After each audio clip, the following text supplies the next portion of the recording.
চলতি অর্থ বছরে জাতীয় নির্বাচনের সম্ভাবনা মাথায় রেখেই বাজেট বরাদ্দ দেওয়া হয়েছে বলে জানিয়েছেন অর্থ উপদেষ্টা। মঙ্গলবার সচিবালয়ে সরকারি ক্রয় সংক্রান্ত উপদেষ্টা কমিটির সভা শেষে একথা জানান তিনি। বলেন, নির্বাচনী বাজেট বরাদ্দের ক্ষেত্রে কার্পণ্য করা হবে না। এদিকে শাটডাউন কর্মসূচির কারণে চট্টগ্রাম বন্দরের কার্যক্রম 3 দিন বন্ধ থাকায় আমদানি রপ্তানির উপর খুব বেশি প্রভাব পড়েনি বলে দাবি করেছেন নৌ পরিবহন ও শ্রম উপদেষ্টা।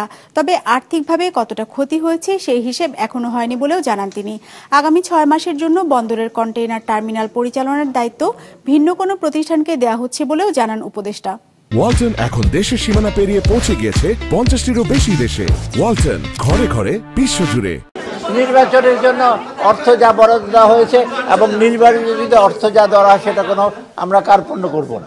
পোর্টে যে অবস্থা ছিল 3-4 দিন একটা অলরেডি যেগুলি এক্সপোর্ট হওয়ার কথা ওগুলো ঢুকে গেছিল। They are waiting for to be lifted in ship, মানে জাহাজীকরণ বাকি ছিল। কাজে ওইটাতে কোনো এফেক্ট হয়নি 3 দিন। যেটা এফেক্ট হয়েছে সেটা হচ্ছে এই জাহাজীকরণের পরে যেগুলো ভিতরে যাওয়ার কথা কাস্টম চেকিংয়ের পরে সেগুলোতে এফেক্ট হয়েছে।